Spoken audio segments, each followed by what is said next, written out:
The smell of pine and cinnamon hung thick in the air of the diner, mixing with the grease from the fryer and the bitter tang of overbrewed coffee. Christmas lights blinked erratically along the windows, casting red and green shadows across empty booths.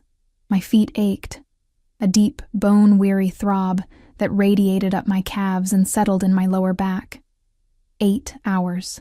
8 hours of forced smiles, of pretending the holiday cheer plastered on every surface didn't make the loneliness cut deeper. I wiped down the counter for the 3rd time, my reflection staring back at me from the chrome napkin dispenser. Dark circles under my eyes. Hair pulled into a messy bun that had given up hours ago.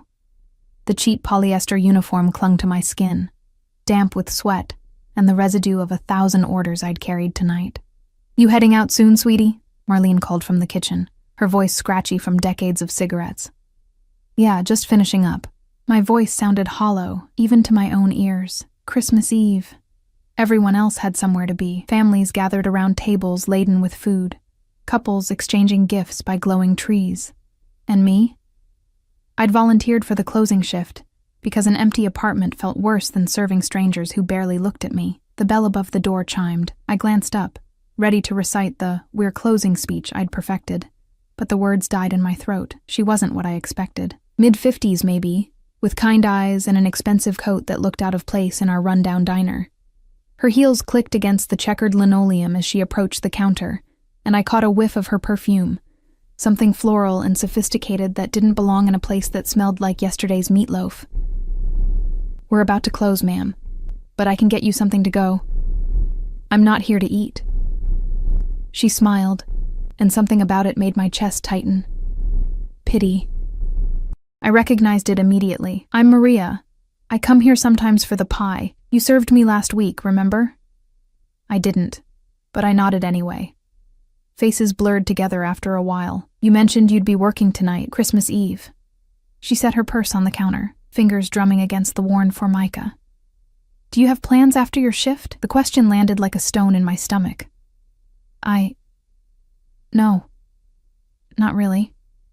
"My nephew," she continued, her voice gentle, careful.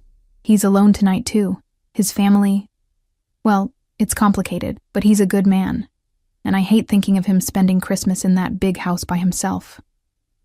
I should have said no, should have recognized the warning signs, the careful way she watched me, the practiced ease of her pitch. But exhaustion makes you stupid. Loneliness makes you desperate. A blind date? The words tasted strange in my mouth. Just dinner, company, 2 people who shouldn't be alone on Christmas. She pulled out her phone, showed me a picture. "His name is Dante. He owns some businesses in the city. He's harmless, I promise." The photo showed a man in his early 30s, dark hair, strong jaw, eyes that seemed to look through the camera rather than at it. Handsome in a way that made my stomach flip. Too handsome. Men who looked like that didn't need blind dates arranged by their aunts. "I don't know. Please." Maria's hand covered mine, warm and soft. "Just a few hours. You'd be doing me a favor. I worry about him." The fluorescent lights buzzed overhead. Through the window, I could see snow beginning to fall, fat flakes that would probably turn to slush by morning. My apartment waited. Cold, dark, silent, except for the neighbor's TV bleeding through the thin walls. "Okay," I heard myself say. "Just dinner." Maria's smile brightened. She pulled out a card, pressed it into my palm, an address in the North End, embossed in gold. 9 o'clock. "Wear something nice. And, honey," she squeezed my hand. "Thank you. You have no idea what this means." I stood outside my apartment building 2 hours later, my breath forming clouds in the frigid air. The dress I'd found in the back of my closet, a simple black number I'd bought for a job interview that never pandereered out, felt inadequate. Everything felt inadequate. My coat had a missing button, my heels were scuffed. I'd done what I could with makeup, but I still looked like exactly what I was, a waitress playing dress-up. The car that pulled up made my heart stutter. Black. Sleek. The kind of vehicle that cost more than I'd make in 5 years. It glided to the curb like a predator, silent and precise. The windows were tinted so dark I couldn't see inside. A man emerged from the driver's side. Tall, broad-shouldered, wearing a suit that probably cost more than my rent. He didn't smile as he approached, didn't speak. Just opened the rear door and stood waiting, his eyes scanning the street with mechanical efficiency. "Miss Hayes?" His voice carried an accent I couldn't place. "Mr. Dante is expecting you." This was wrong. Everything about this screamed wrong. But I found myself moving toward the car, my feet carrying me forward even as my brain shouted warnings.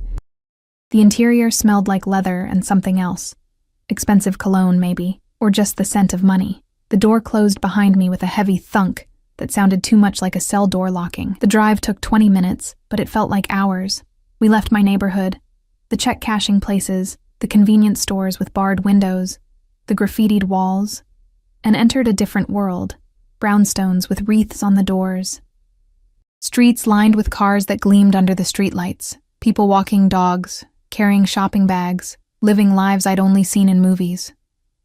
The driver didn't speak, didn't even glance at me in the rearview mirror. Just drove with the focused intensity of someone who'd done this route 1,000 times. We pulled up to a building that made my throat dry. Not a restaurant. A home. 5 stories of brick and stone. Windows glowing with warm light, a door that looked like it belonged in a castle. 2 men stood outside, hands clasped in front of them, earpieces visible even from the car. Security. "This isn't a restaurant," I said, my voice cracking. The driver finally looked at me, his expression unreadable. "Mr. Dante prefers privacy. He's waiting inside." Every instinct screamed at me to run. To throw open the door and sprint back to my tiny apartment, my empty refrigerator, my lonely Christmas. But then, the building's door opened, and Maria appeared, waving, her smile bright and encouraging. "Come on, sweetie. You're just in time." My legs felt like lead as I stepped out of the car. The cold bit through my thin coat, but I barely felt it. The men at the door watched me approach, their eyes tracking my every movement. One of them spoke into his wrist, too quiet for me to hear. Maria took my arm, guiding me inside. "He's a little nervous," she whispered, as if sharing a secret. "It's been a long time since he's done anything like this." The interior was worse than the exterior. No, not worse. Better, terrifyingly better. Marble floors. A chandelier that probably cost more than my car, if I'd had a car. Art on the walls that looked real, original, the kind you saw in museums, a curved staircase that led to floors I couldn't see, and the smell. Not pine and cinnamon like the diner. Cedar and smoke, expensive leather. And underneath it all, something darker. Danger wrapped in luxury. "He's in the dining room," Maria said. But she'd already released my arm, already stepped back, her job done. I walked down the hall alone, my heels clicking against marble. Each step echoed, announcing my presence, my intrusion into a world I didn't belong in. Through open doorways, I glimpsed rooms furnished like movie sets, a library with floor-to-ceiling books, a sitting room with furniture that looked antique, valuable. The dining room took my breath away. A table long enough to seat 20, but set for 2. Candles everywhere, their flames dancing in the draft from my entrance. A tree in the corner, decorated with ornaments that caught the light and threw it back in 1,000 directions. And standing by the window, his back to me, a figure that made everything else in the room disappear. He was taller than I'd expected from the photo. Broader. The suit he wore fit like it had been made for him. Because of course it had, emphasizing shoulders that looked capable of carrying weight I couldn't imagine. Dark hair, slightly too long, curling at the collar, hands clasped behind his back, one thumb rubbing against his palm in a gesture that seemed almost nervous. "Miss Hayes." His voice rolled through the room like distant thunder, deep and measured. He didn't turn around. "Thank you for coming." I should have said something. Should have responded with the polite pleasantries you exchange when meeting someone new. But my throat had closed, my tongue thick and useless in my mouth. He turned. The photo hadn't done him justice. Couldn't have captured the way his presence filled the space, making the enormous room feel suddenly intimate. Dark eyes that fixed on me with an intensity that made my skin prickle. A face that was handsome, yes, but hard. All sharp angles and shadows, the kind of face that had seen things, done things, a thin scar cut through his left eyebrow. Barely visible, but there if you looked. And he was looking at me. Really looking. In a way that made me feel stripped bare. Every inadequacy exposed. You're cold. It wasn't a question. He moved toward me, and I noticed how controlled his movements were. Deliberate. As if he had to consciously moderate his strength. "Let me take your coat." His fingers brushed my shoulders as he slid the coat off, and I swear I felt electricity shoot down my spine. He handed it to someone I hadn't noticed. Another man in a suit, materializing from the shadows and disappearing just as quickly. "Please, sit," he gestured to the table, pulling out a chair himself. The gentleman's gesture felt strange coming from someone who radiated such raw power. I sat because my legs wouldn't hold me anymore.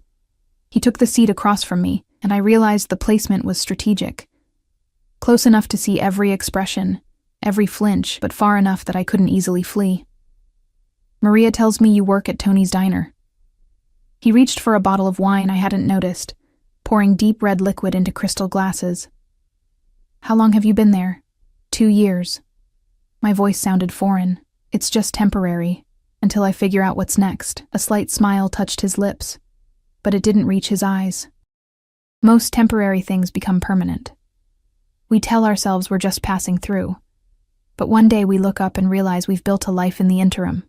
There was something in his tone, experience maybe, or regret. I wrapped my hands around the wine glass, needing something to anchor me. The crystal was so fine I feared it would shatter at my touch. "You didn't want to be here tonight," he said. And it wasn't a question. Maria can be persuasive. "Neither did you, I'm guessing." The words came out before I could stop them, emboldened by nerves and the absurdity of the situation. His eyebrow, the one with the scar, lifted slightly. "No," he agreed. I didn't. But I'm glad she insisted. Footsteps approached, and suddenly the room filled with people. Not guests, staff. They moved with synchronized precision, placing plates in front of us, filling water glasses, adjusting napkins. Food appeared like magic, courses I couldn't name, presentations so elaborate they looked too beautiful to eat. And through it all, Dante watched me. Not the food, not the carefully choreographed service. Me. "This is too much," I whispered when the staff retreated, leaving us alone again. "I'm just a waitress. I don't—" "You're not just anything." His voice had an edge now, sharp enough to cut. "Don't diminish yourself." The command in his tone made me flinch. This wasn't polite dinner conversation. This was something else entirely. I picked up my fork, more to have something to do with my hands than from actual hunger. The food tasted like air, or maybe I was too nervous to register flavor. Every sound seemed amplified. The clink of silverware, the rustle of his movements, my own too loud breathing. "Tell me about yourself," he said, cutting into his food with mechanical precision. Beyond the diner, beyond tonight, what was there to tell? My life was small, forgettable. But his eyes demanded an answer, so I gave him fragments. College dropout, dead-end jobs, an apartment I could barely afford. Dreams that had withered from neglect. He listened like every word mattered. His focus so complete it felt physical, a weight pressing against my skin. "And family?" he asked. "Why spend Christmas alone?" The question hit harder than intended. "There's no one," I said simply. "My mom died when I was 20. I don't know where he is, Dad. It's just me." Something flickered across his face. Recognition, maybe, or understanding. "I know what that's like. Being alone." "You have Maria," I pointed out. "I have Maria," he agreed. "And a dozen other people who depend on me, work for me, need things from me. But being surrounded by people isn't the same as not being alone."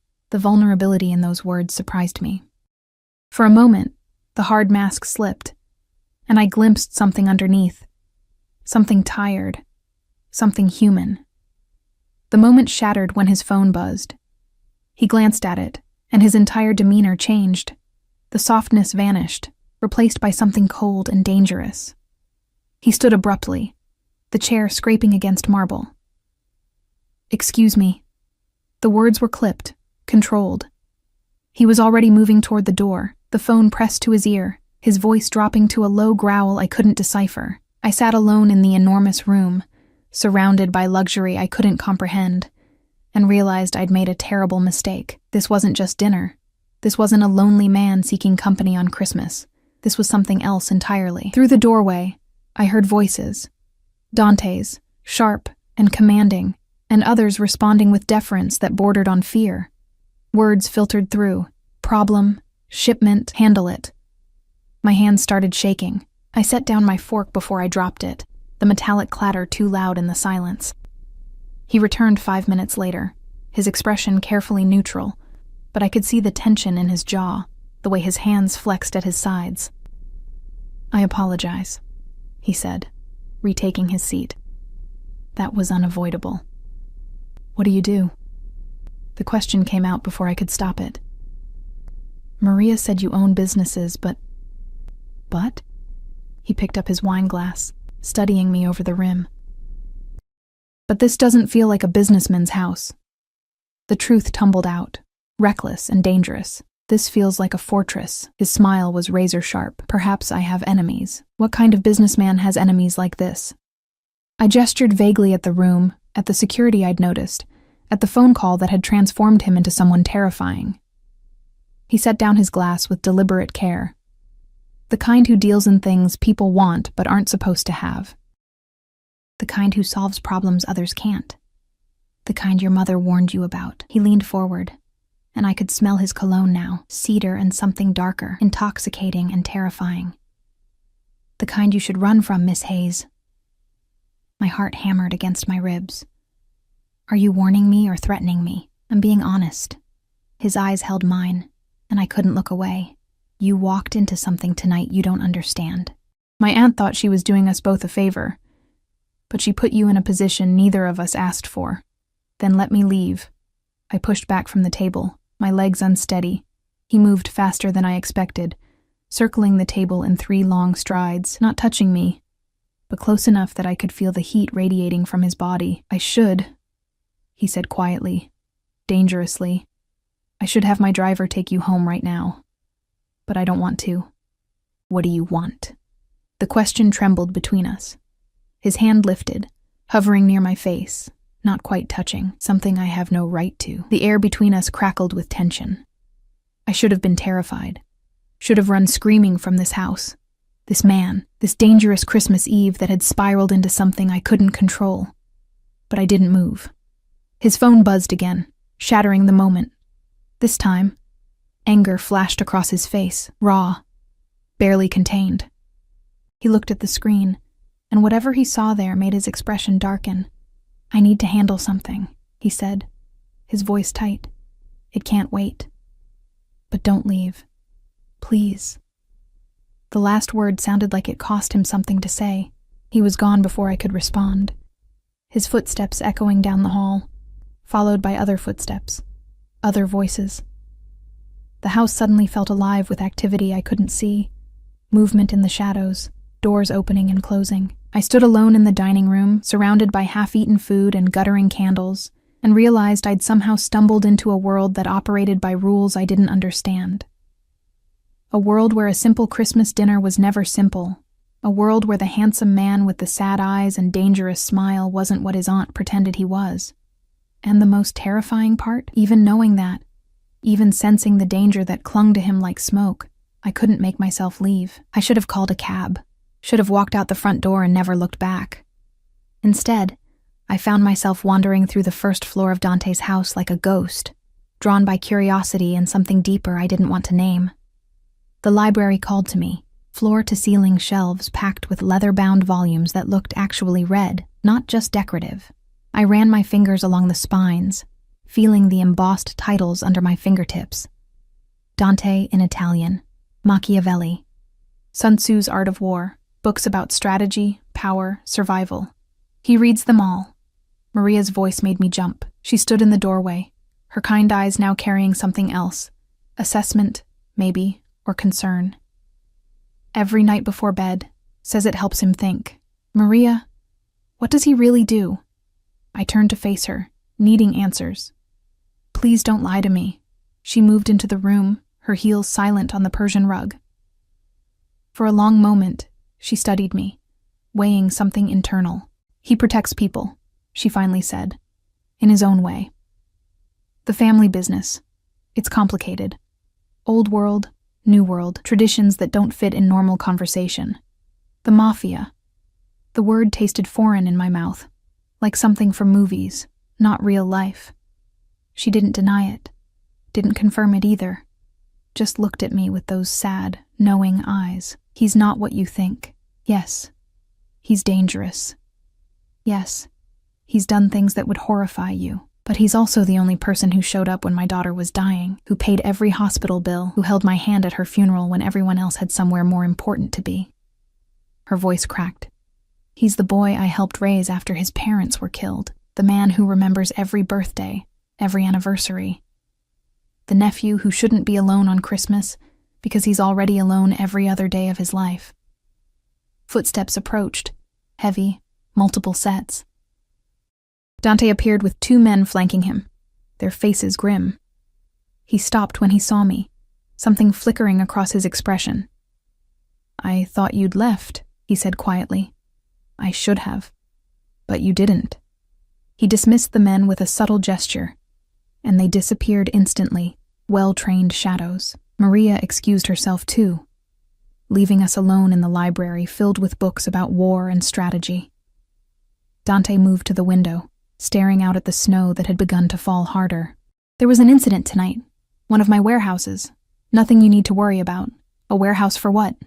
I moved closer, drawn despite every self-preservation instinct screaming at me to maintain distance. He turned, and the look in his eyes made my breath catch. Raw. Unguarded. Things that would make you see me differently.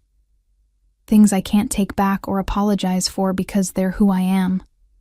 He took a step toward me. I'm trying to decide if I want you to know the truth or if I'd rather you kept the illusion for just a little longer. I already know. My voice was steadier than I felt. You're involved in something illegal, something dangerous. That's why you have armed guards and bulletproof cars and a house that looks like a fortress. And you're still here. It wasn't a question, but wonder colored his tone. Why? I didn't have an answer. Or maybe I did, and it was too pathetic to speak aloud.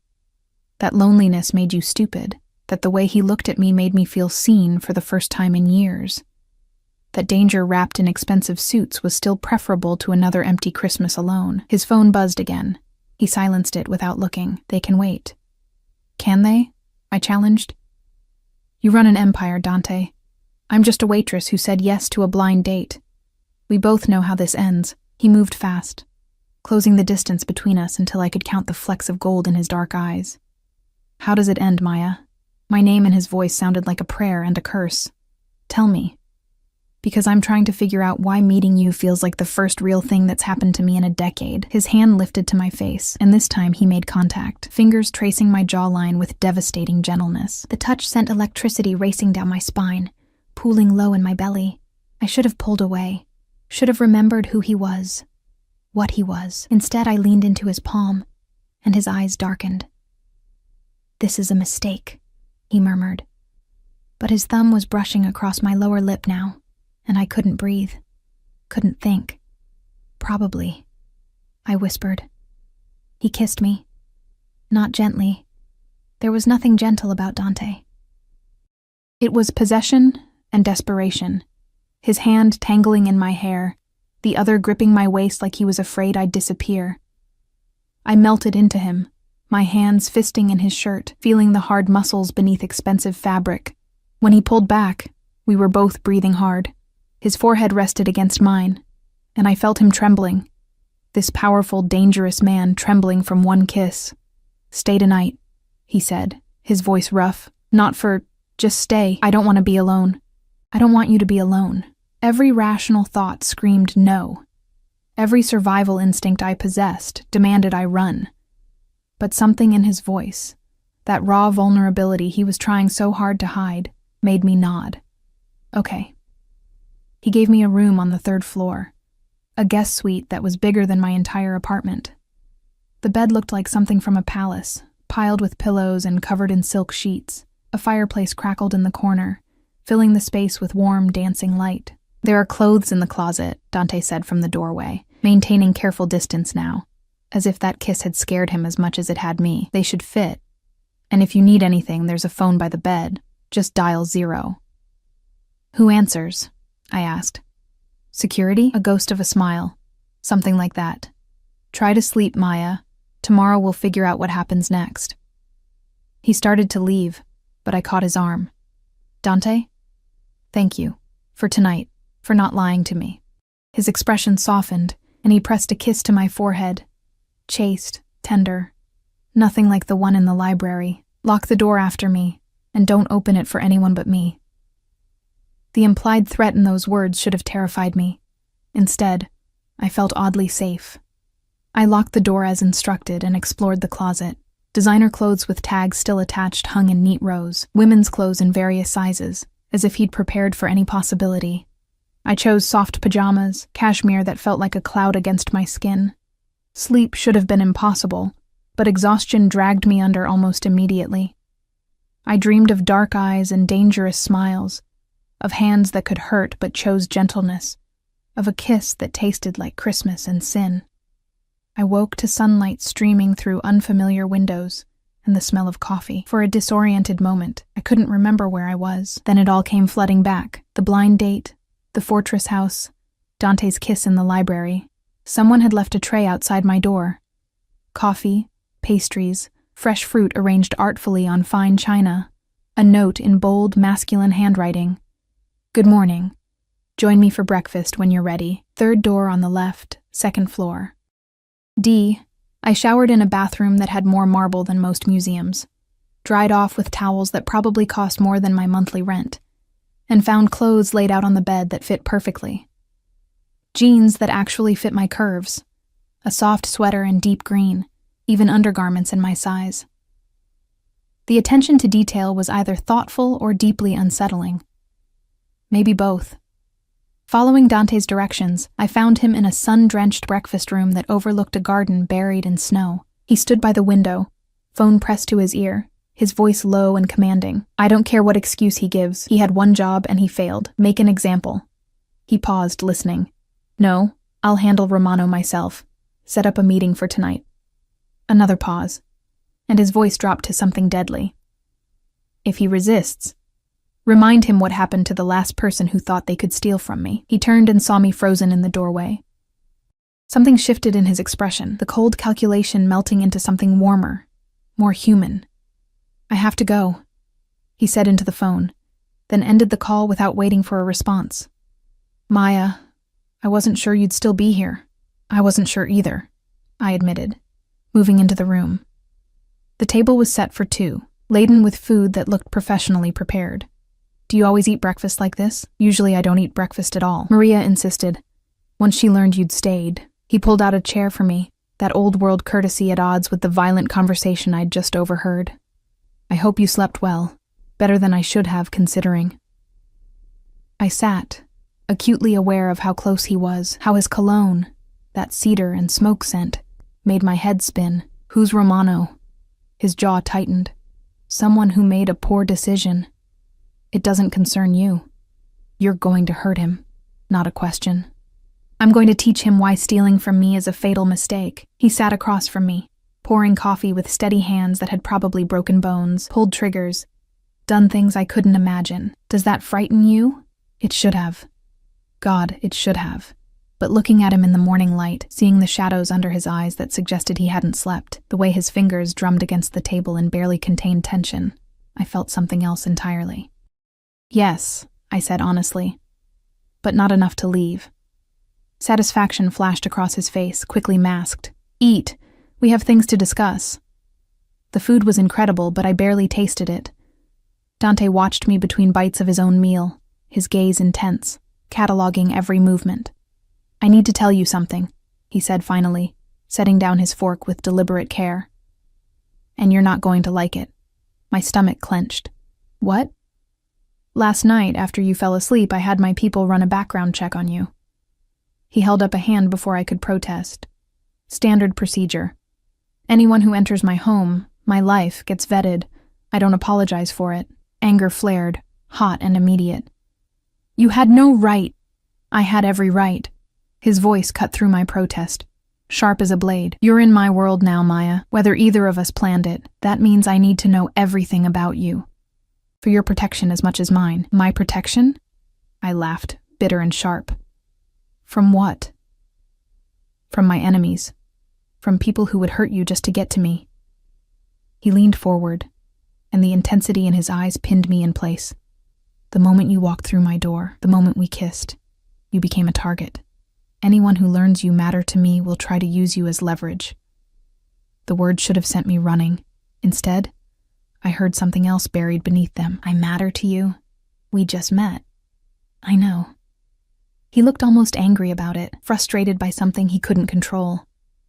I know it's insane, but from the moment I turned around and saw you standing in my dining room, looking terrified and brave and so fucking beautiful it hurt. He stopped, jaw working. Something changed. Something I didn't plan for and don't know how to handle. My heart hammered against my ribs. Dante, your background check came back clean. Almost too clean. You're exactly what you appear to be. A woman working too hard for too little, alone in a city that doesn't care if you disappear. His voice gentled, but there was one thing that stood out, your father. Ice flooded my veins. What about him? Robert Hayes. Disappeared 8 years ago after being questioned about embezzlement from his employer, a construction company that did work for various organizations. He paused, choosing his words carefully. Organizations connected to my family. The room tilted. What are you saying? I'm saying your father stole from people I'm associated with. $500,000 that was supposed to go to certain projects. He vanished before anyone could recover the money. Dante's eyes bore into mine. I'm saying there's a file on him, a debt unpaid. I couldn't breathe, couldn't process what he was telling me. My father, useless, absent, the man who'd abandoned my dying mother and disappeared into the wind, was connected to the Mafia. You think I know where he is? My voice sounded hollow, distant. You think that's why I'm here? No. He stood, moving around the table toward me. I don't think that at all, but others might. When word gets out that you're under my protection, people will ask questions. They'll dig into your past. They'll find that connection. Under your protection? I stood too, needing to move, to escape the suffocating weight of his revelations. I'm not under anything. I'm leaving. This was a mistake. His hand caught my wrist, gentle but immovable. You can't leave. Watch me. Maya, listen to me. He pulled me closer, and I hated how good it felt, how safe despite everything screaming that he was the danger. My people aren't the only ones who ran that background check. By now, every family in the city knows you spent the night here. They know I kept you when I should have sent you home. They're already making assumptions, drawing conclusions. What kind of conclusions? But I already knew. Could see it in the grim set of his jaw. That you're mine. That you matter. That hurting you would hurt me. His other hand came up to cup my face. Thumb brushing away a tear I hadn't realized had fallen. I can't undo that. I can't send you back to your apartment and pretend nothing happened. You'd be dead within a week. The words landed like physical blows. This is insane. You're insane. We had one dinner, and one kiss that rewrote every rule I have about keeping people at distance. His forehead pressed against mine, and I felt him shaking again, that barely contained emotion that seemed so at odds with his reputation. I'm sorry. I'm so fucking sorry. But I can't let you go now. I won't. You're keeping me prisoner. The accusation hung between us, ugly and true. I'm keeping you alive. He pulled back, and the look in his eyes was raw, desperate. Stay. Give me time to handle this, to make you safe again. And if I refuse? Something dark flickered across his face. Then I'll have to make that choice for you. The threat was clear, unmistakable. But underneath it, I heard something else. Fear. He was afraid. afraid of what would happen to me, afraid of what he was becoming, afraid of feelings he couldn't control. I should have fought, should have screamed, demanded my freedom, called the police. Though what good would that do against a man who probably had half the force on his payroll? Instead, I asked the only question that mattered. Why? Why do you care what happens to me? His laugh was bitter, self-mocking. Because for the first time in 10 years, I felt something other than emptiness when I looked at another person. Because you didn't flinch when I told you what I was. Because you're standing here arguing with me instead of cowering, and it's the most real conversation I've had since... He stopped, jaw clenched. I don't know why, Maya. I just know that the thought of someone hurting you makes me want to burn the entire city to ash. The intensity in his voice should have terrified me. Maybe part of me was terrified. But another part, the lonely, desperate part that had said yes to a blind date just to avoid spending Christmas alone, felt something else entirely, wanted, protected, seen, even if it came wrapped in danger and threats and a gilded cage. How long? I asked quietly. How long do I have to stay? Relief flooded his features, so profound it almost hurt to witness. Until I make you safe. Until everyone in this city knows that touching you means war. His hand slid down to lace his fingers through mine, and the gesture felt more intimate than any kiss. I have enemies, Maya, powerful ones who would love nothing more than to find my weakness and exploit it. But I also have resources. Influence, people who owe me favors, give me time to use them. I looked around the breakfast room, at the luxury I'd never known, at the man holding my hand like I was something precious and breakable. What if I said I wanted to leave anyway? That I'd take my chances? His grip tightened fractionally. I'd stop you.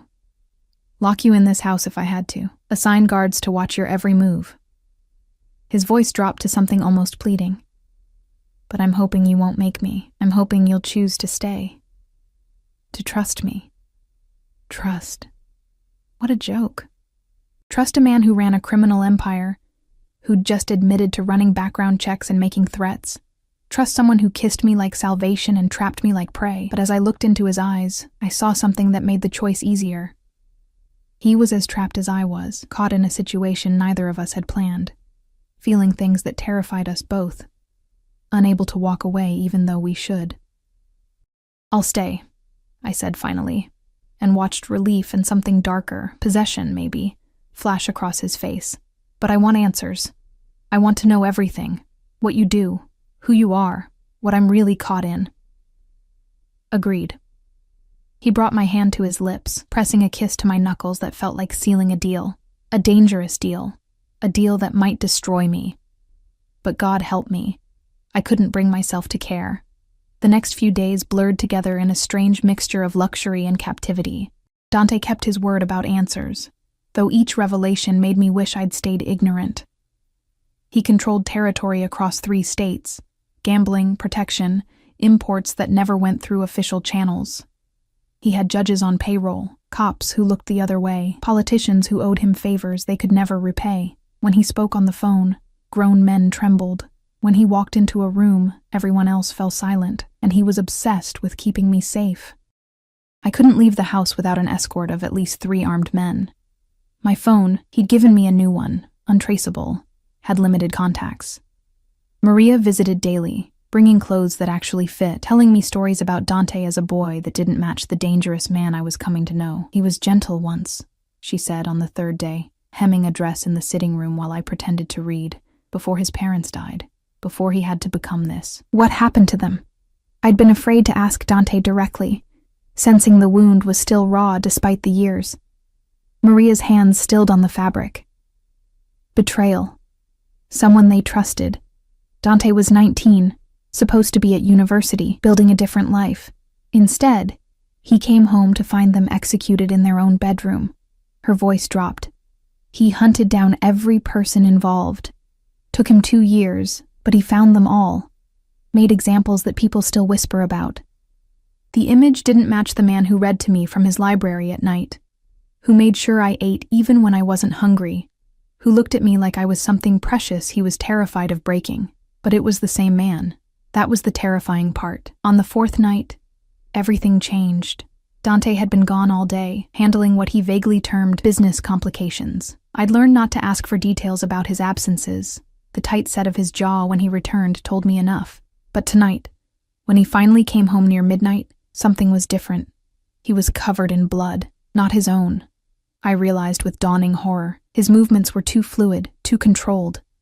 But his white shirt was splattered with crimson, his knuckles split and raw, and there was a wildness in his eyes I hadn't seen before. "Don't look at me." His voice was rough, destroyed. He stood in the doorway of the library where I'd been waiting, frozen by the sight of him. "Not like this." "Please, Maya, don't." But I was already moving toward him, instinct overriding self-preservation. "What happened? Are you hurt?" "I'm not the one who's hurt." He backed away from my approach, but I followed, relentless. "Romano." He thought he could run, thought he could steal from me and disappear. His laugh was hollow, bitter. "They always think they can run." My hands reached for his shirt, and he caught my wrists, holding me at bay. "I killed him, Maya. Slowly. Made sure he understood the price of betrayal before I put a bullet in his head." His eyes searched mine, desperate, waiting for the horror and rejection he clearly expected. "This is what I am. This is what I do. So please, for the love of God, go upstairs and lock your door and stop looking at me like I'm something worth saving." I should have run. Should have been disgusted, terrified, revolted by the violence literally staining his clothes. Instead, I saw past the blood to the exhaustion beneath it, the weight he carried, the loneliness that mirrored my own. "Let me help you clean up," I said quietly. His grip on my wrists tightened. "You should hate me." "I know." I met his wild gaze steadily, but I don't.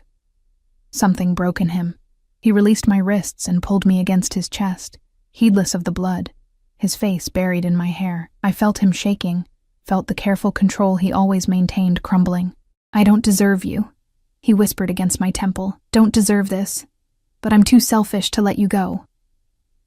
I wrapped my arms around him, feeling the hard muscles beneath ruined fabric, the heat of him, the desperate way he held me like I was the only thing keeping him human. "Then don't." He pulled back just enough to look at me, and the raw need in his eyes made my breath catch. "Maya." I kissed him, rose on my toes and pressed my lips to his, tasting copper and desperation and something darker. He responded instantly, his blood-stained hands tangling in my hair, his mouth claiming mine with bruising intensity. It wasn't gentle, wasn't soft or romantic. It was desperation and possession. Two lonely people finding something in each other they didn't know they needed. His hands mapped my body like he was memorizing every curve, every line, committing me to memory in case I disappeared. When we finally broke apart, both breathing hard, he rested his forehead against mine. "I need to shower, to get this off me. I'll wait." "No." His thumb traced my lower lip, and his voice dropped to something rough and wanting. "Come with me." Every rational thought fled. I let him lead me upstairs to his private suite, a room I hadn't been allowed to enter before. It was masculine, spare, dominated by a massive bed that looked barely used, and windows that overlooked the snow-covered garden. The bathroom was all dark marble and chrome. He turned on the shower, steam beginning to fill the space, then turned to me with an expression that was part question, part challenge. I answered by reaching for the hem of my sweater. His hands covered mine, stopping me. "Once we do this, there's no going back. You'll be mine in every way that matters. In every way my enemies will understand." His eyes burned into mine. "Are you sure?" "No." I wasn't sure about anything except that being away from him hurt more than being near him, that his darkness called to something in me I didn't want to examine too closely, that loneliness had teeth and his touch made them release their grip. "I'm sure." He undressed me slowly, reverently, like unwrapping something sacred. Each piece of clothing removed revealed more of me, made me more vulnerable. But the way he looked at me, like I was art, like I was everything, made the vulnerability feel less like weakness and more like power. When I was bare before him, he shed his own ruined clothes, and I finally saw the full extent of what he was. Scars mapped his body, bullet wounds, knife marks, Burns that spoke of violence survived. Each one told a story of survival, of battles won at terrible cost. "You're beautiful," I whispered and meant it. His laugh was self-deprecating. "I'm a monster." "You're both." I reached up to trace the scar that cut through his eyebrow, and I'm starting to think I need both. He pulled me into the shower, hot water cascading over us, washing away the blood and horror of his night. His hands were gentle now, washing my hair, tracing patterns on my skin that made me shiver despite the heat. I did the same for him, watching crimson water circle the drain, cleaning away evidence of violence until only the man remained. When we were clean, he pressed me against the marble wall, his body a line of heat against mine. "Tell me to stop." "No." His mouth claimed mine again, and this time there was no hesitation, no holding back. His hands mapped every inch of me, learning what made me gasp, what made me moan. I responded in kind, exploring the hard planes of his body, feeling powerful muscles tense under my touch. "Maya," he groaned against my throat, his control fracturing. Yes." I didn't need him to finish the sentence. I needed it too. Needed this connection, this proof that we were both still human, despite everything trying to make us otherwise. He lifted me effortlessly, my legs wrapping around his waist, and suddenly there was no space between us, no barriers, no pretense. Just raw need and desperate connection, and the feeling of finally being completely seen by another person. It wasn't gentle. Couldn't be, with all the emotion churning between us. But it was real. More real than anything I'd felt in years. His hands gripped my hips hard enough to bruise, claiming me, marking me as his. I returned the favor, nails raking down his back, pulling him closer, deeper, needing more. When we finally shattered together, his face buried in my neck, my name a prayer on his lips, I understood that I'd crossed a line I could never uncross. I was his now, in every way that mattered, and terrifyingly, I wanted to be. We ended up in his bed, tangled together under silk sheets, my head on his chest, listening to his heartbeat slowly return to normal. His fingers traced lazy patterns on my bare shoulder, and for the first time since I'd met him, he looked peaceful. "I've never brought anyone here before," he said quietly into the darkness. "Never let anyone into this room, into this bed." "Why me?" "Because you see the monster, and stay anyway. Because you don't want anything from me except honesty. Because when I'm with you, I remember what it felt like to be human." His arm tightened around me, "Because I'm falling for you, and it terrifies me more than any enemy I've ever faced." My heart hammered against my ribs. "Dante, I know it's fast. I know it's insane, but I've spent 10 years feeling nothing. And then you walked into my dining room looking terrified and beautiful, and everything changed." He tilted my chin up, forcing me to meet his eyes. "Tell me you feel it too. Tell me I'm not alone in this." I should have lied. Should have protected myself, maintained distance, remembered that this was temporary. But looking into his dark eyes, seeing the vulnerability he hid from everyone else, I couldn't. "You're not alone," I whispered. "I feel it too." His kiss was gentle this time, tender, sealing something between us that went beyond physical connection. When he pulled back, his expression had hardened with determination. "Then I'm going to fix this. I'm going to find your father, recover the money he stole, settle the debt, and then you'll be free. Not because I'm letting you go, but because you'll have a choice to stay or leave, knowing everything, with no threats hanging over your head." "And if I choose to leave?" I had to ask, even though the thought already hurt. His jaw clenched. "Then I'll let you. It will destroy me, but I'll let you go." His hand cupped my face, thumb brushing my cheekbone. "But I'm going to fight like hell to make you want to stay." Before I could respond, his phone buzzed on the nightstand. The third time in the past hour. He'd been ignoring it, but something about the insistent vibration made him tense. "I should check that," he muttered, reaching for it. His expression darkened as he read the screen. "Fuck, what is it?" "Your father." He sat up, all traces of softness vanishing as the boss reasserted control. "Someone knows where he is." My heart stopped. "What?" "One of my contacts in Atlantic City. He's been asking questions, flashing money around, using the name Robert Hayes." Dante was already moving, pulling on clothes with efficient speed. If my people found him, others will too. I need to get to him first. I scrambled out of bed, reaching for my own clothes. I'm coming with you. Absolutely not. He turned to face me, and the expression on his face was pure command. It's too dangerous. You stay here where it's safe. He's my father, Dante. Whatever he did, whatever debt he owes, I deserve to face him. No. The word was final, absolute. I'm not risking you. Not for this.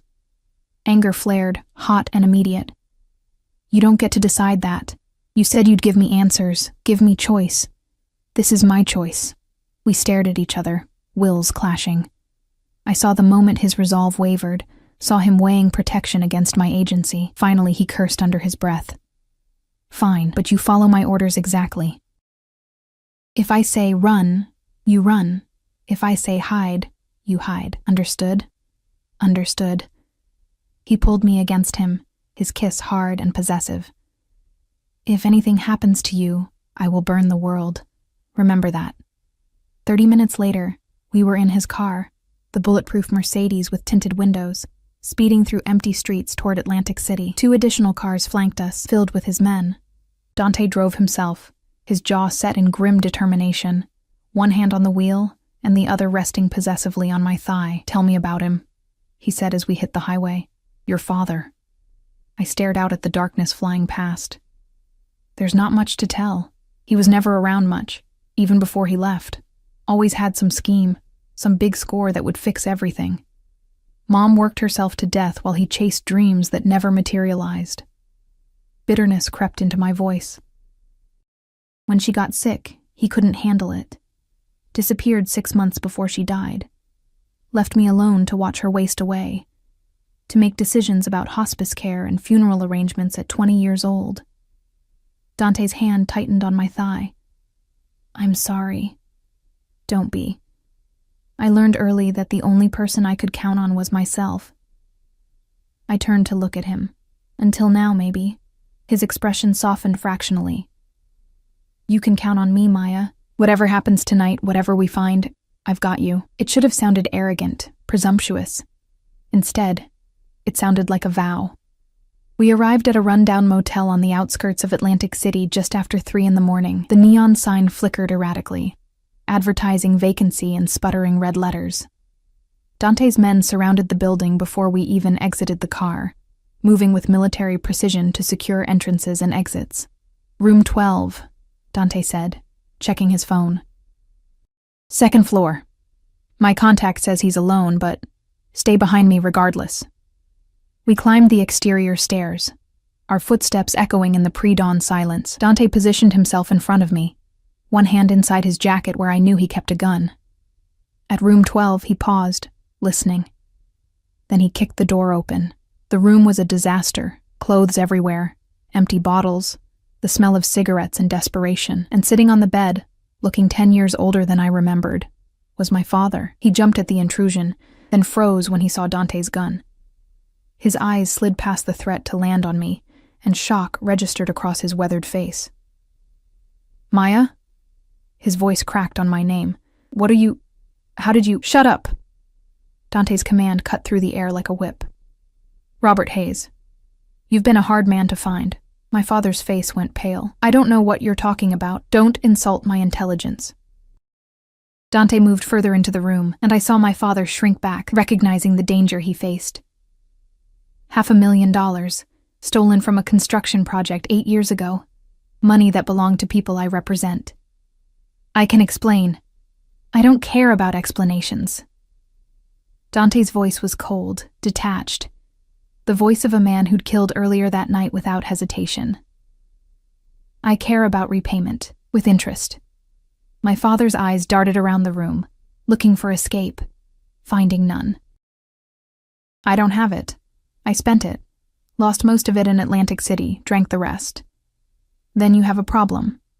Dante raised the gun slightly, because the debt still exists, and debts to my family get paid one way or another. Wait! I pushed past Dante, ignoring his warning growl.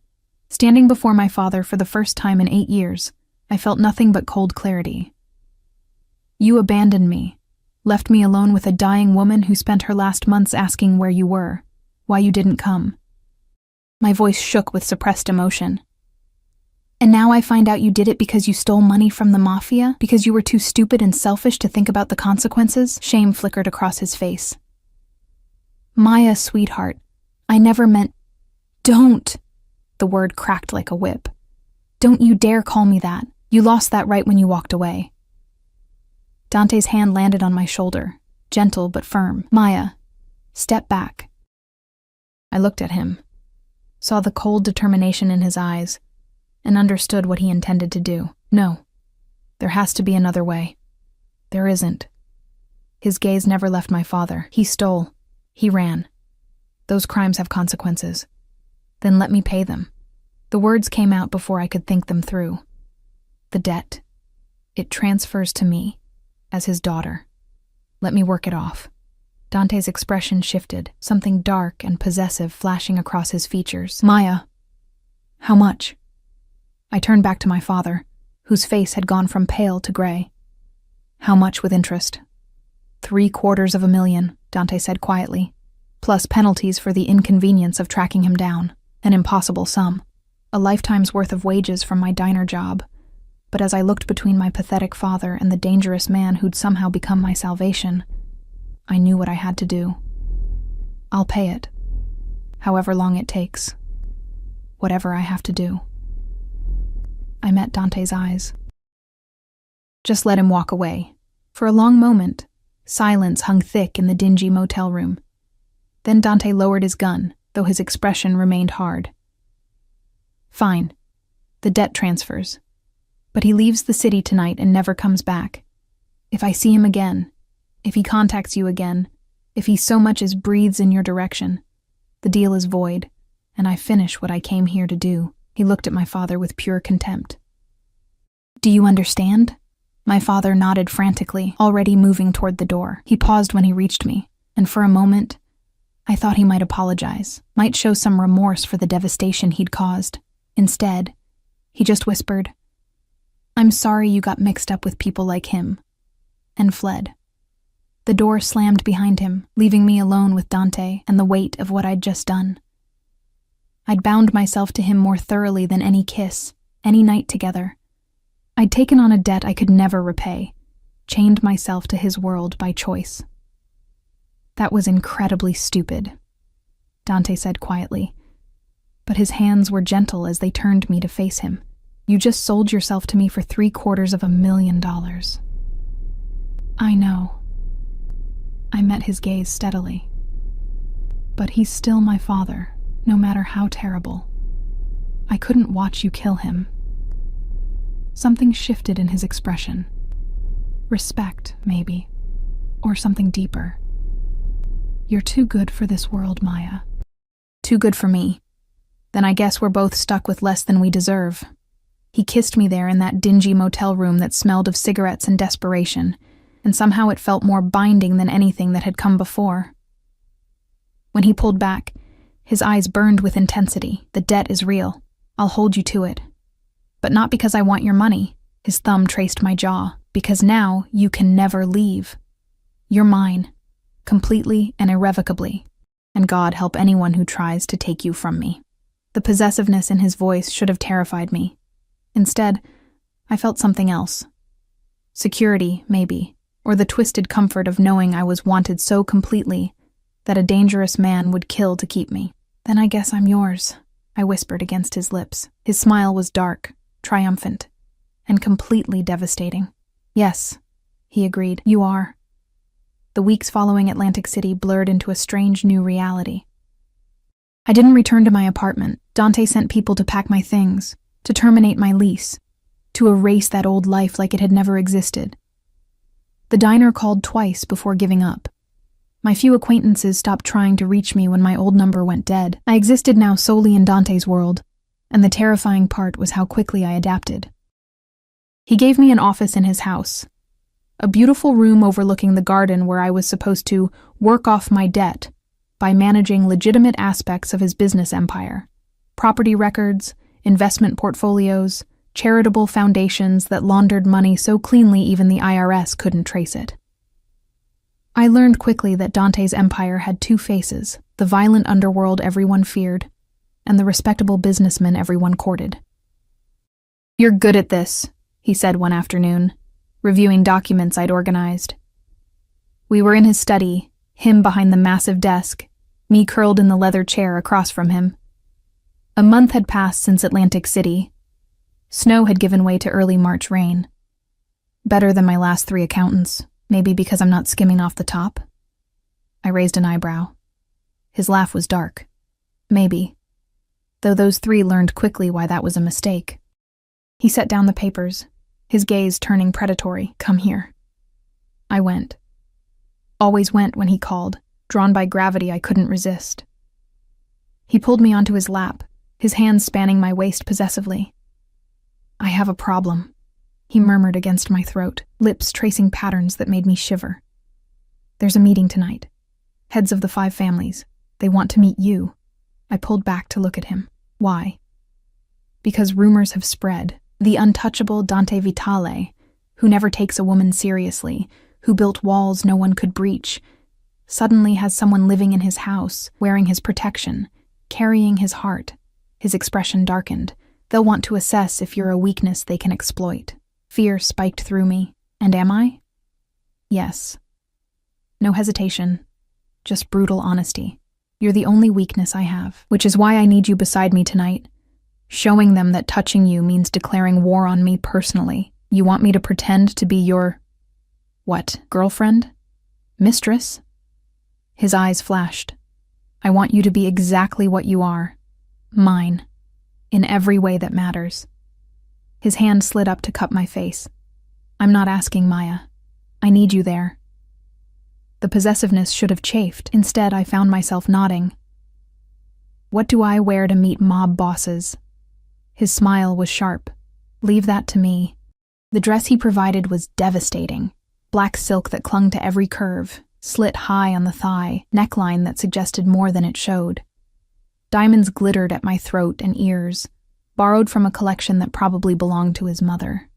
My hair was styled in elegant waves, makeup applied by a professional who appeared and disappeared like a ghost.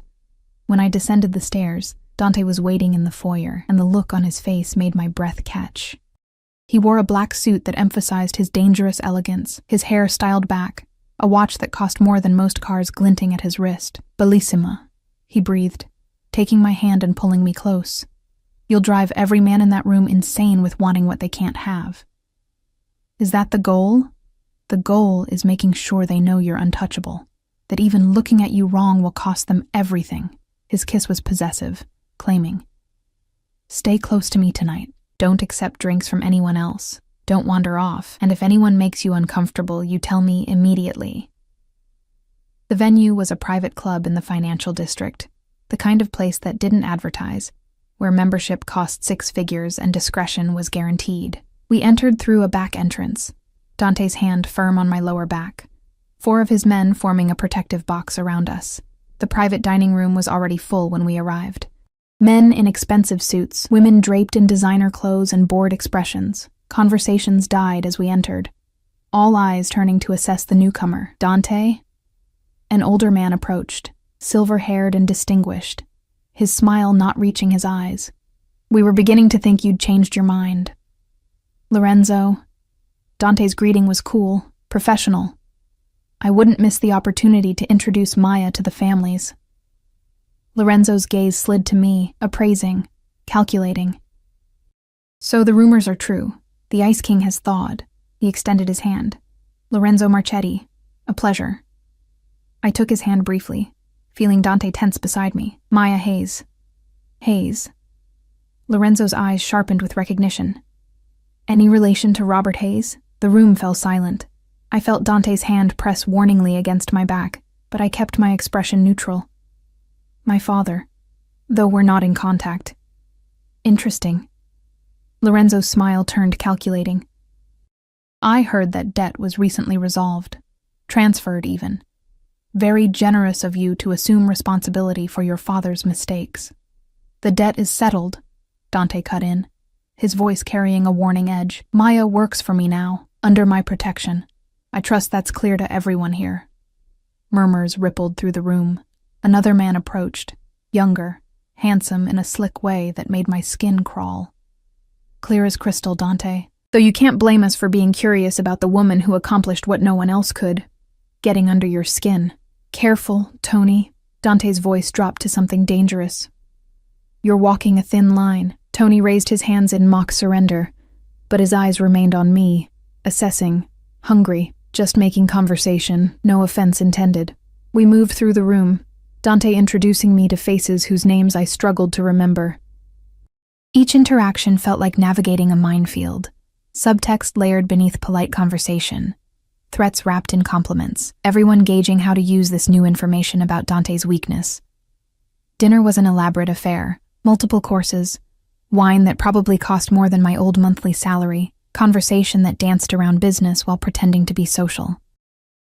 I sat beside Dante, his hand possessively on my thigh under the table, his attention split between the discussions happening around us and monitoring every person who looked my way. You seem tense, I murmured during a lull in conversation. Because half the men in this room are imagining ways to use you against me, and the other half are just imagining you. His hand tightened on my leg. I'm trying very hard not to put bullets in people who are supposed to be my allies. Jealous? The word slipped out before I could stop it. His eyes locked on mine, burning with intensity. Possessive. There's a difference. Jealousy implies I'm worried about competition. Possessiveness means I know you're mine and I'll destroy anyone who forgets that. Heat pooled low in my belly at the raw claim in his voice. Dante, excuse me. A woman's voice cut through our moment. She was stunning. Late 20s, curves poured into a red dress, dark hair cascading down her back. I don't believe we've been introduced. I'm Sofia Romano. The name registered with sickening clarity. Romano. Like the man Dante had killed the night we first made love, Dante's entire body went rigid. Sofia. I didn't realize you'd be here. Where else would I be?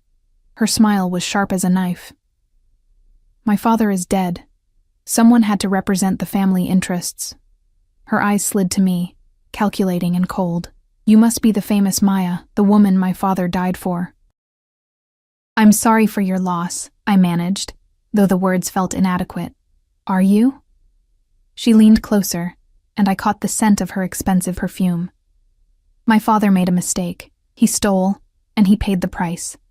I understand how this world works. Her smile turned vicious, but I also understand revenge, and debts, and how very vulnerable you must feel, knowing that you're the reason Dante pulled the trigger. Sofia. Dante's voice was lethal. Walk away. Now. Or what? You'll kill me too? She laughed, bright and brittle. You can't, Dante. The families wouldn't allow it, which means I can say whatever I want to your little pet. She turned her attention back to me.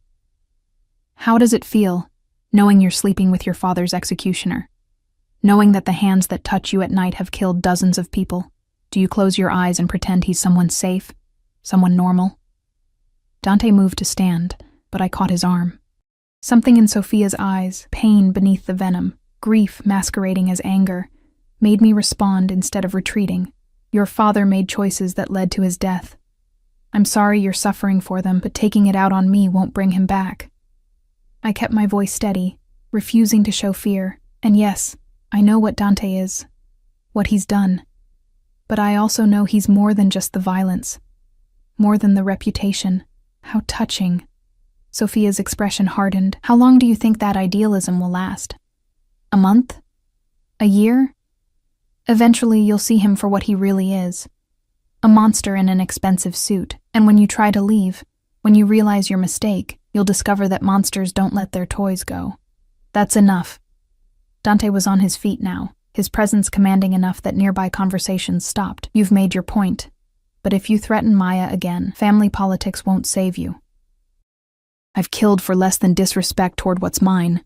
The entire room had fallen silent, watching the confrontation unfold. Lorenzo stood, his voice carrying authority. Perhaps we should all remember why we're here. Unity. Cooperation. Not settling personal vendettas. Sofia held Dante's gaze for another moment. then smiled coldly. Of course. Forgive my grief-stricken rudeness. She turned to me one last time. Enjoy your cage, Maya. I'm sure it's very comfortable. She walked away, leaving tension crackling in the air. Dante's jaw was clenched so tight I worried he'd crack teeth. Around us, conversation slowly resumed, but I could feel the weight of eyes still watching, assessing, filing away this drama for future use. We're leaving. Dante's tone brooked no argument. Now, he practically dragged me from the room, his men falling into formation around us. The ride home was silent, his anger radiating in waves I could almost touch. When we reached the house, he dismissed everyone curtly, then turned to me with barely controlled fury. That was a mistake. I should never have brought you there. I'm fine. You're not fine. His voice echoed through the foyer. Sofia Romano just threatened you in a room full of witnesses, and because of family politics, I can't do a damn thing about it. You're exposed now, vulnerable, and it's my fault for thinking I could protect you just by keeping you close. I moved toward him, but he backed away. Don't. I need to think. Need to figure out how to handle this before... His phone rang, cutting off whatever he'd been about to say. He glanced at the screen and cursed viciously. What? His greeting was sharp, then his face went pale. When? How many? A pause. I'm on my way. He hung up and looked at me with something like desperation. There's been an attack. One of my warehouses. 3 of my men are dead and the building is burning. His hands clenched into fists. This is a message. Someone is making a move against me and they're using tonight's dinner as a distraction. Go, I said immediately. Do what you need to do. I can't leave you alone. Not after Sofia's threat. Then leave guards. Maria. Someone.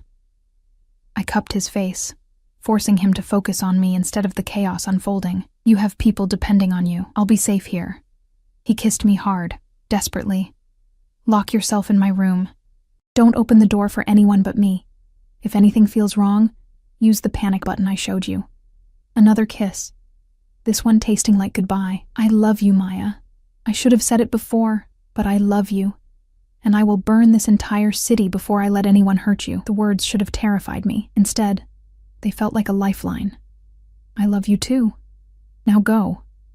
He left with half his men, leaving the other half scattered through the house as guards. Maria appeared within minutes, her face drawn with worry.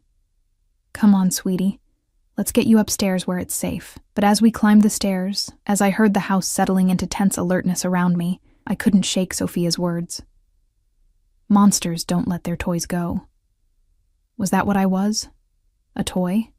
A possession? Or had I become something more, something real enough that Dante would risk everything to keep me safe? The answer, I realized, might determine whether I survived what was coming. Because as I looked out the window of Dante's room, watching rain streak the glass, I understood with chilling clarity that the dinner tonight hadn't been about introductions or unity. It had been a declaration of war, and I was standing directly in the crossfire. The attack came 3 hours later. I was in Dante's bed, trying to sleep, when the first explosion rocked the house. The windows rattled in their frames, alarms shrieking to life, and suddenly the night erupted into chaos. Gunfire. Shouting. The sound of breaking glass and splintering wood. Maria burst through the door, her face white with terror. Maya, we need to move. Now. What's happening? They're here, inside the house. She grabbed my arm, pulling me toward the hidden door in the wall that Dante had shown me.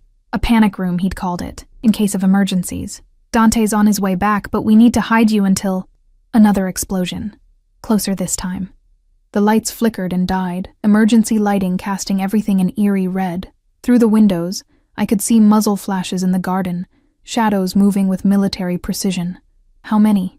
I asked, my voice surprisingly steady despite the terror flooding my veins. Too many. Maria got the panic room door open, revealing a small, reinforced space with supplies and weapons. Get inside. Lock it from within. Don't open it for anyone until you hear Dante's voice. What about you? I'll lead them away, make them think you ran. Her eyes filled with fierce determination. You're the closest thing I have to a daughter now, Maya. I won't let them take you. Before I could protest, She shoved me inside and slammed the door. I heard the lock engage from the outside, heard her footsteps running in the opposite direction, heard her voice shouting something about the garage. Then nothing but my own harsh breathing and the muted sounds of battle filtering through reinforced walls. I huddled in the darkness, surrounded by bottled water and protein bars, and guns I barely knew how to use, and waited. Waited for Dante to come, waited to discover if love wrapped in violence was strong enough to survive when that violence finally came home. Waited to learn if I was more than just a weakness to be exploited, if I was worth the war Dante had promised to wage. The answer, I knew, would determine everything. Time became meaningless in the panic room. Minutes felt like hours, each sound making my heart race. Was that Dante's voice or an enemy's? Were those footsteps salvation or death approaching? The gunfire eventually stopped. The silence that followed was worse. I pressed my ear against the reinforced door, straining to hear anything. Voices, too muffled to distinguish. Footsteps on the floor above. Then, cutting through it all, a voice I recognized. Maya! Dante's roar shook the walls. Maya, where are you? I scrambled for the lock, my hands shaking so badly I could barely work the mechanism. The door swung open, and suddenly he was there, covered in blood and soot, his suit torn, a gash across his cheek, but alive. Alive and looking at me like I was oxygen and he'd been drowning, thank God. He pulled me against him so hard it hurt, his face buried in my hair. I felt him trembling, felt the terror he'd been holding back finally breaking through. When I got here and saw the damage, I thought I'd lost you. Maria, I managed to ask, even though part of me didn't want to know. His expression darkened. She's alive, in the hospital. She took 2 bullets leading them away from you. His hands cupped my face, forcing me to meet his eyes. She saved your life, Maya. If she hadn't... He couldn't finish the sentence, didn't need to. I could see it in his eyes, the abyss he'd nearly fallen into. The violence he was barely keeping contained. Who did this? My voice came out steadier than I felt. Tony Battaglia.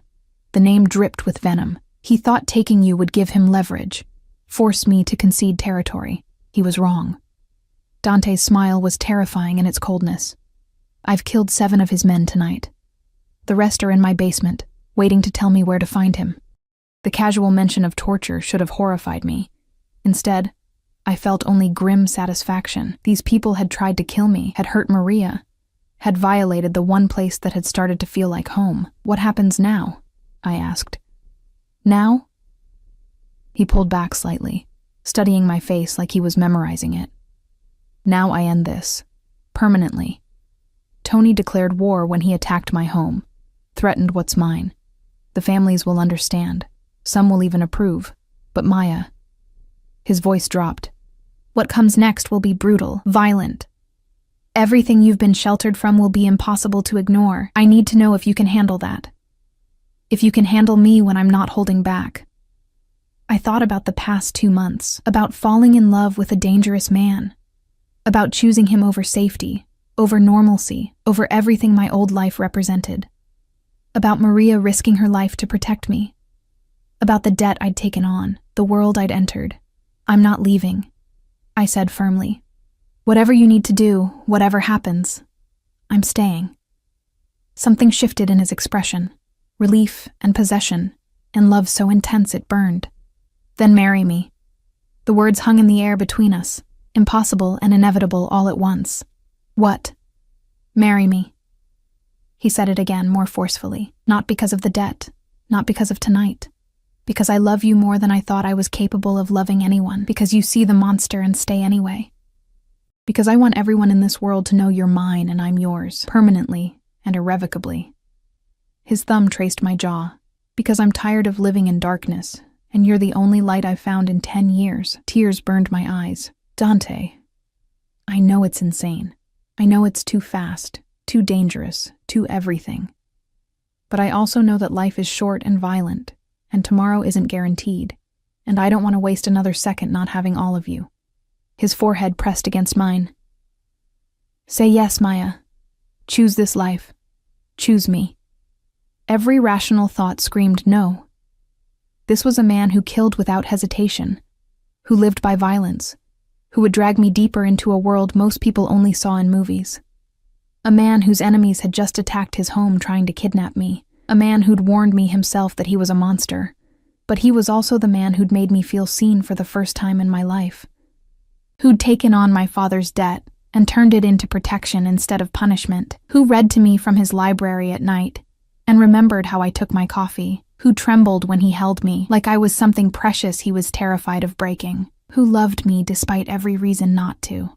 Yes, I whispered, and watched his expression transform into something beautiful and terrifying. Yes, I'll marry you. His kiss was claiming, possessive, sealing a promise that would bind us together in ways that terrified and exhilarated me. When he pulled back, his eyes burned with determination. Stay here with the guards. I'll be back by morning. His voice had shifted back to the cold command of the boss. And when I return, Tony Battaglia will never threaten us again. Be careful. His laugh was dark. Careful isn't what tonight requires. But I'll come back to you. Always. One more kiss, desperate and deep. I love you, Maya Hayes. Soon to be Maya Vitale. Then he was gone, taking half his remaining men, leaving me with guards and the aftermath of violence and a proposal that changed everything. Dante returned as dawn painted the sky pink and gold. I hadn't slept. Had spent the night helping clean up the damage with the staff who'd survived, checking on Maria at the hospital through video calls, trying not to imagine what Dante was doing in the dark. He found me in the library, surrounded by books that had been knocked from shelves during the attack. Blood still stained his clothes, not his own, I knew instinctively. His eyes carried the weight of violence inflicted, but when they landed on me, they softened. It's done, he said simply. Tony is dead. His operation is scattered. The families have been notified that anyone who comes after you will face the same fate. I set down the books I'd been holding. How many? 12, including Tony. No hesitation, no apology. Just fact. They chose their path when they attacked my home. I should have been horrified, should have seen him as the monster Sophia had warned me about. Instead, I saw a man who'd done terrible things to protect what he loved, who'd become darkness so I could stay in the light. Come here, I said softly.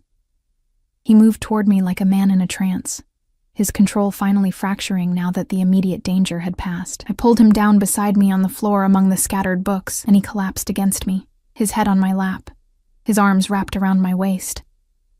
I was so scared, he admitted into the fabric of my dress. When I got the call that the house was under attack, that they were looking for you, I've never felt fear like that, not when my parents died, not when I've faced death myself. Nothing compared to the terror of losing you. My fingers carted through his hair, feeling him gradually relax under my touch. But you didn't lose me. I'm here. I'm safe. Because of Maria. Because of luck. Because they didn't find the panic room. He pulled back to look at me, and the vulnerability in his eyes broke my heart. I can't do this anymore, Maya. Can't live in fear that every time I leave, you might not be here when I return. Can't keep you in a cage and call it protection. Then what do you want to do? He sat up, pulling something from his pocket. A small velvet box that made my breath catch. I want to marry you. Today. Now. Before anything else can go wrong. Before enemies can regroup. Before either of us has time to overthink this. He opened the box, revealing a ring that was both beautiful and practical. A single diamond. Elegant, but not ostentatious. Set in platinum that gleamed in the morning light. I want you bound to me in every legal and sacred way possible, so the entire world knows that hurting you means declaring war not just on me, but on the Vitale family, on everything I've built. Today, I stared at the ring, my heart racing. I have a judge who owes me favors. He'll perform the ceremony here, this afternoon. Maria can be there, my most trusted men as witnesses. His hands frame my face. I know it's not the wedding every girl dreams of. No white dress, no church, no months of planning. But Maya, I need this. Need you legally mine before the next threat emerges. The practicality of it should have been romantic's death. Instead, it felt oddly perfect. No pretense, no performance. Just two people binding themselves together against a world that wanted to tear them apart. Okay, I said, watching his eyes widen with hope and disbelief. Let's get married today. By sunset, I was wearing a simple white dress Maria had somehow procured from her hospital bed, standing in Dante's library, the room where we'd first kissed, where I'd said yes to staying, where I'd fallen in love with a dangerous man who read philosophy and war strategy before bed. The judge was elderly, distinguished, clearly uncomfortable performing a ceremony in a house that still bore signs of last night's attack. But one look at Dante's face, and he began without protest. Maria watched from a wheelchair, bandaged but smiling through her pain. 6 of Dante's most trusted men stood as witnesses, their expressions solemn, understanding the significance of what was happening. And Dante, he stood before me in a fresh suit, the cuts on his face cleaned and bandaged, his eyes never leaving mine as the judge spoke words about love and commitment, until death do us part. When it came time for vows, Dante took my hands in his, and his voice carried the weight of every promise he'd ever made. Maya, I can't promise you a normal life, can't promise safety or peace or any of the things a good man would offer.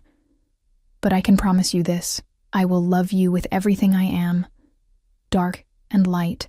I will protect you with my last breath. I will choose you over empire, over reputation, over everything except your own happiness. His grip tightened. You walked into my life when I'd forgotten how to feel anything but emptiness, and you reminded me what it means to be human. You're my salvation and my damnation, and I will spend the rest of my life trying to deserve you. Tears streamed down my face as I found my own words. Dante, you've shown me what it means to be truly seen, to be chosen, to be loved so completely that everything else fades away. You're dangerous and violent and everything I should run from, but you're also gentle and broken and trying so hard to be more than your past. I squeezed his hands. I choose you, the darkness and the light, the monster and the man, all of it, forever. The judge cleared his throat awkwardly. Do you have rings?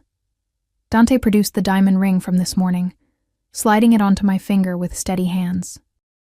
Then, to my surprise, I felt a second ring, a simple platinum band that matched mine, pressed into my palm by Maria, for him.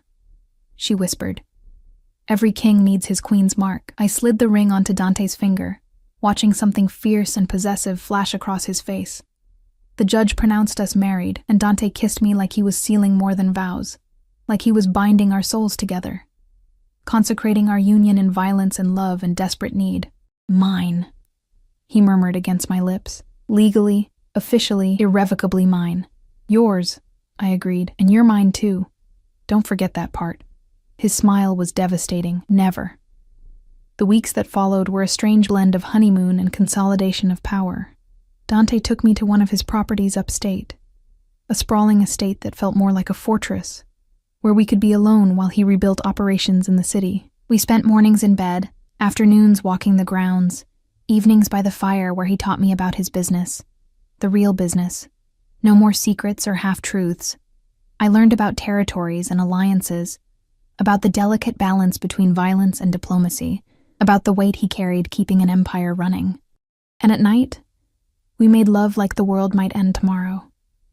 Like we were trying to prove to ourselves that this was real, that somehow we'd found each other in the darkness and chosen to stay.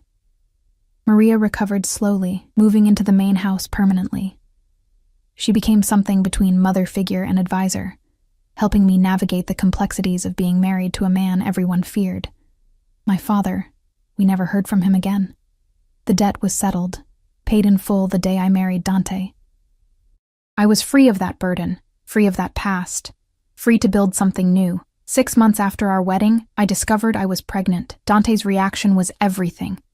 Terror and joy and fierce protectiveness, all warring across his face as I showed him the test.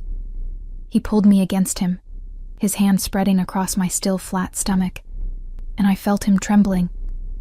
"A child," he whispered, awed and afraid. "Our child. Maya. I don't know how to be a father. My own was murdered when I was 19. I've spent a decade being the villain in everyone's story. How do I—" "You'll figure it out," I interrupted. covering his hand with mine. The same way I'm figuring out how to be married to a mob boss, the same way we figured out everything else. Together. He kissed me then, tender and desperate, and I knew that whatever came next, whatever enemies emerged, whatever challenges we faced, we'd survive it. Because I'd chosen this life, chosen him. Chosen love wrapped in danger and sealed with violence, and I'd never regretted it for a moment.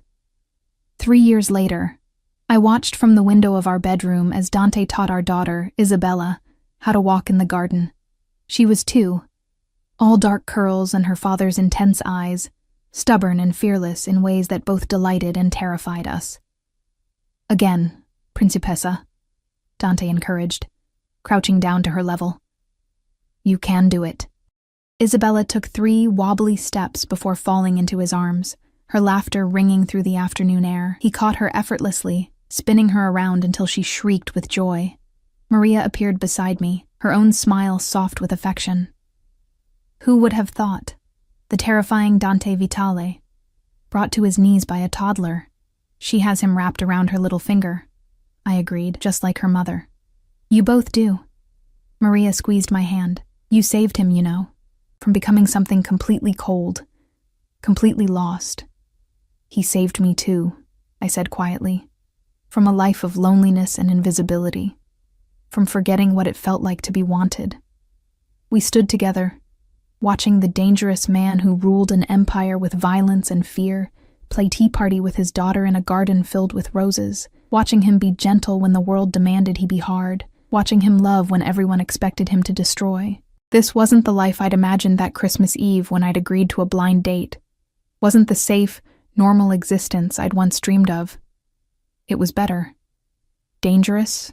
Yes. Complicated? Absolutely.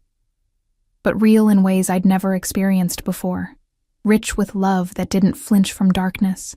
Full of moments like this, watching my husband, my daughter, my strange, violent, beautiful family existing in defiance of a world that said people like us shouldn't work. Dante looked up then, as if sensing my gaze. His eyes found mine through the window, and the smile he gave me was pure. No shadows, no weight, just genuine happiness. I love you, he mouthed. I love you too, I mouthed back. And in that moment, standing in a fortress built by blood and maintained by fear, surrounded by love I never expected to find, I knew I'd made the right choice. Every single terrifying, wonderful, impossible choice that had led me here. To him. To home. Epilogue. 5 years later, the Christmas lights blinked the same red and green as they had that night at the diner, a lifetime ago. But this time, they decorated a home filled with warmth and laughter instead of loneliness. Isabella, now 7, was teaching her little brother Marco, 3 years old and already showing signs of his father's intensity, how to hang ornaments on the massive tree in the living room. Maria supervised, her hair more silver now, her movements slower, but her eyes still sharp and loving. I stood in the kitchen, preparing dinner, watching my family through the doorway. The radio played soft Christmas music. Snow fell gently outside. Dante came up behind me, wrapping his arms around my waist, his chin resting on my shoulder. What are you thinking about, that Christmas Eve? I admitted. When Maria convinced me to meet you. When I walked into your dining room terrified and alone, not knowing my life was about to completely change. Regrets? His voice held a note of vulnerability he only showed with me. I turned in his arms, meeting those dark eyes that had once frightened me, and now felt like home. Not a single one. You? Only that I didn't find you sooner. He kissed my forehead, that you had to spend so many Christmases alone before fate, or Maria's meddling, brought you to me. Daddy! Isabella's voice rang out. Come help!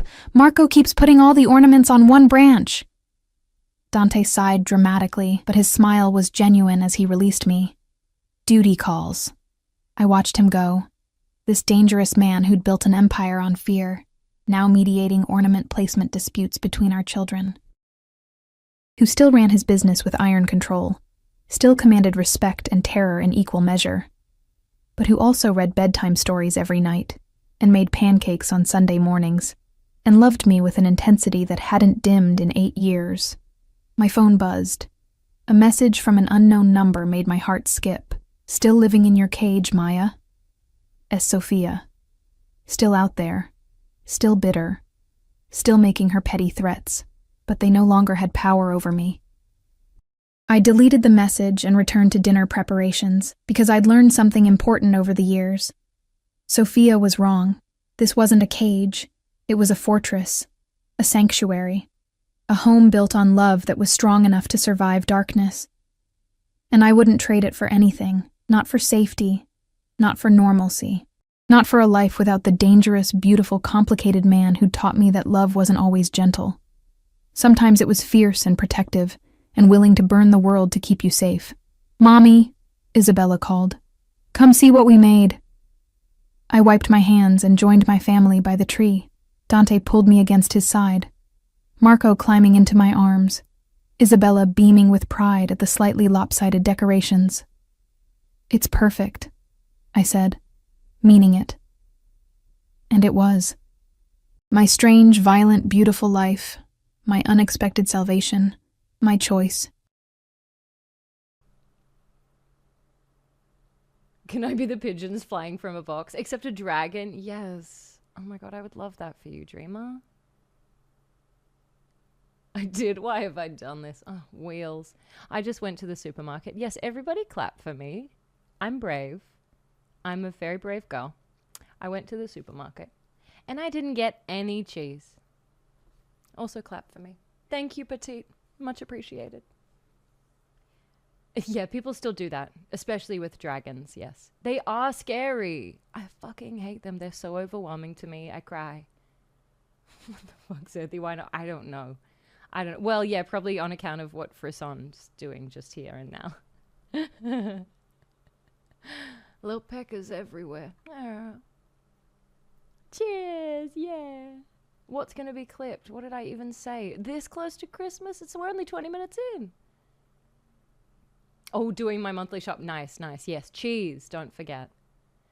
What cheese do you eat? I like a sharp cheddar style. I like a brie. I like a sharp crumbly cheese with like a bit of sweet, like a quince paste or a jam or something like that. Send you a box of cut cheese. I'd prefer it if you didn't. I heard they're scary and make me want to cry. Oh, still talking dragons. No, love dragons. Bring them on. Blue cheese. I used to like blue cheese. I think I like it less now. Queepteed.